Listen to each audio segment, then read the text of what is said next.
2023. Mesdames, Messieurs, bonjour et bienvenue si vous nous rejoignez sur les antennes de Presse Afrique TV.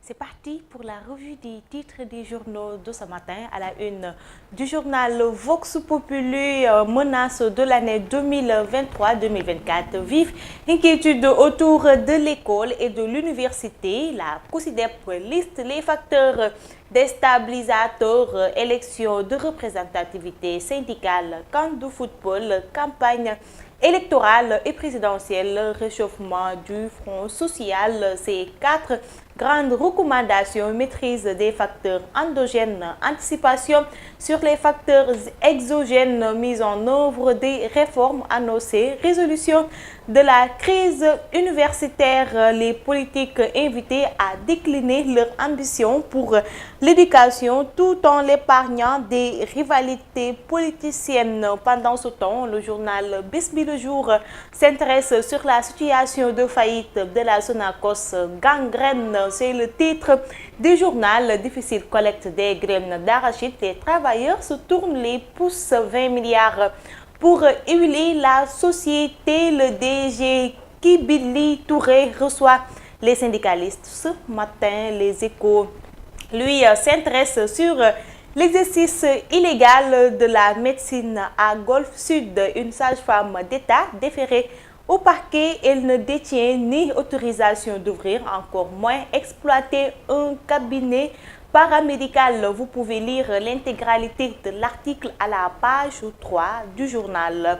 Toujours selon le confrère, risque de perturbation de l'année scolaire 2023-2024, élections syndicales, camp et présidentielle, un cocktail explosif pour l'école. Source A évoque le mandat des membres du Conseil économique, social et environnemental, CSE, expiré depuis belle lurette. Flagrant délit contenu. Le mandat qui est de 5 ans pour certains a expiré depuis 3 mois. Les autres étant nommés pour une durée d'1 an, même s'il est toujours électrifié de nervosité contre le fait que le directeur général de l'AMP continue à rester en poste alors que son mandat a expiré. Brahim Seck cresse de façon illégale. L'observateur se penche sur les fonds occultes. Cours d'histoire, à chaque opposant son dossier. Diouf et l'accusation contre Wade sur les fonds libyens. Macky et l'affaire de blanchiment d'argent. Sonko face aux 20 millions de dollars du Qatar. Libération au Crédit Mutuel du Sénégal, un carnage financier organisé. CMS, selon Malick Sy, 108 membres du groupement féminin d'Astou Konta ont été utilisés pour détourner 540 millions de francs CFA à chaque opération.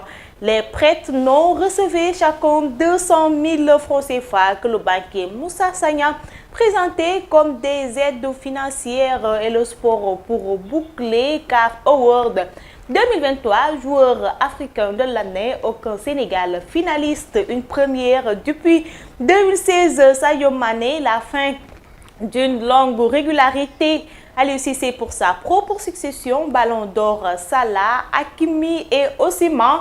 Finaliste, meilleur jeune, Lamine Camara ou Amara Diouf. La question est à poser. Suñu lamb, Bombardier lâche ses missiles. Je vais me bagarrer avec Reug. Je suis plus fort que le petit.